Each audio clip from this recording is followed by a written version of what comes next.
अच्छा Kedia sir, last time जब बात हुई थी, पता नहीं मुझे जहन में आ रहा है, आपने कहा था मैं तो साहब फुली इन्वेस्टेड हूं इस बाजार में। तो ऑफ लेट उस इंटरेक्शन से इस इंटरेक्शन के बीच में पोर्टफोलियो का आपका प्रदर्शन कैसा रहा है? कुछ एडिशन डिलीशंस हुए हैं क्या? क्या कुछ रीजेक्ट करा है पोर्टफोलियो में क्या?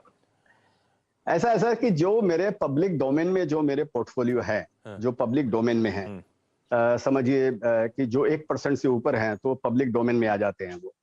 उन पोर्टफोलियो में जहां तक मेरे को याद आ रहा है, अभी शेयर होल्डिंग पैटर्न आने वाला है जुलाई के अंदर में, जहां तक मेरे को ध्यान में आ रहा है, मैंने उनमें कोई परिवर्तन नहीं किया। कुछ ना कुछ मैंने उनमें स्टेक बढ़ाया है मैंने, जहां तक मेरे को याद आ रहा है। 1-2 शेयर हो सकता है कुछ किए हो, लेकिन मेरे को नहीं लगता। कुछ मेरे पोर्टफोलियो ऐसे भी, मेरा एक इंपॉर्टेंट पोर्टफोलियो है जो 1% नहीं है, ठीक है। और पिछले 10-15 दिनों से मैं पैसा कुछ कैश रख रखा हूँ। अच्छा, बड़ा इंटरेस्टिंग जवाब था, कुछ कैश रखा हुआ आपने। अब तो ये कैश जाएगा कहाँ विजय जी? और अच्छा, एक बात मैं आपसे पूछना चाहता हूँ कि हर एक मुश्किल दौर एक इंडस्ट्री को कुछ ना कुछ सिखा के जाता है, सबक दे के जाता है, उस इंडस्ट्री को ट्रांसफॉर्म करके जाता है और बिल्कुल बदल करके जाता है। मैं अभी कल ही इसी कार्यक्रम में हम पीएसयू बैंकिंग स्पेस में जो डैमेज हुआ है पिछले कुछ समय में, प्राइस डैमेज, उसको देख रहे थे, समझ रहे थे। सर, ये 2008 से लेकर 2018 तक का, 16 तक का अगर आप देखें जो स्विंग था पीएसयू बैंकों के लिए, 10% के ग्रॉस एनपीएस की फिगर्स हमने देखी। इस पूरे काल से जब ये पूरा बैंकिंग पीएसयू बैंकिंग बास्केट निकल के आया है under the leadership of SBI, क्या आपका पीएसयू बैंकिंग बास्केट में इस वक्त कोई कन्विक्शन है, एक लगभग 1.5 दशक का बुरा फेज देखने के बाद, अब जो हालात हैं, जिस तरीके से एनपीएस इनके सुधरे, मैनेजमेंट में चेंजेस, इनके डिसबर्समेंट्स, इनके क्रेडिट ऑफटेक बढ़ते हुए, एनआईएम्स थोड़े ठीक ठाक होते हुए, क्या इस स्पेस पे आपका कन्विक्शन आया है कुछ अभी? देखिए सर, मैं ऐसा बताता हूँ कि मेरे जैसे आदमी के लिए ये बैंकिंग को समझना थोड़ा सा मुश्किल है, क्योंकि ये पढ़े लिखे लोग ज्यादा समझ सकते हैं। उनके जो भी पैरामीटर्स है, जिनके हिसाब से बैंकिंग शेयरों को चुनते हैं, उनके हिसाब से।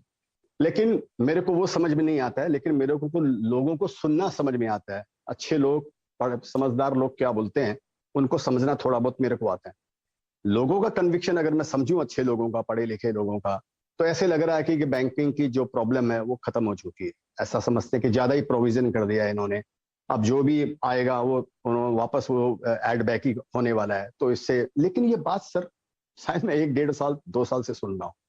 पहला बात। दूसरा बात, पहला बात तो इस बोलकर इसकी टाइमिंग मेरे को नहीं मालूम है कि ये बैंक का कब सुधार होगा। मैं आपको और थोड़ा ट्रांसपेरेंटली बताता हूं कि मैंने बैंक ऑफ बड़ौदा में बिजनेस किया था, मैंने इन्वेस्टमेंट किया था। मेरी एक कमी है कि मैं लिक्विड शेयर को होल्ड नहीं कर पाता हूं, क्योंकि जब मेरे को समझ में आता है कि मार्केट में एक नीचे का स्विंग आने वाला है, तो मैं उसमें से निकल जाता हूं। मेरे को मैं रोक नहीं पाता हूं अपने आप को लिक्विड शेयर्स के अंदर। इसी बोलकर मैं मिड कैप में करके सो जाता हूं। मेरे को परवाह ही नहीं है कि वो मेरा कोट है ना, गया जैसे बोलते हैं कि वो जो मेरा इन्वेस्टमेंट है वो शेयर बाजार का है, जो मेरा प्रॉफिट है वो मेरा है, मेरा डीमैट का स्टेटमेंट है वो शेयर बाजार का है, मेरा बैंक स्टेटमेंट मेरा है। एनीवे, तो वो बैंक ऑफ बड़ौदा का मैंने किया, लेकिन मैंने रखा 15 दिन, 20 दिन या 1-1.5 महीना मैंने रखा होगा। मैं सोचा रखूंगा, लेकिन वो फिर हो नहीं पाया, मार्केट का मैं निकल गया। अभी मेरे पास में बैंकिंग का कोई शेयर नहीं है, लेकिन ऑफकोर्स मेरी नजर पे है। मैं इनको मेरे रडार पे रख रखा हूं कि हाँ, शायद इसमें अगर कोई अपॉर्चुनिटी। देखिए, पैसा हमको उसी में बनेगा जो बीटन डाउन सेक्टर है। नया जब वापस तेजी आने वाला है, ये तो वापस आएगा ना, ये तो जीवन चक्र है, ये तो शेयर बाजार का साइकिल है। अभी 1 महीने में आए या 3 महीने में आए, ये मेरे को नहीं मालूम है, राइट।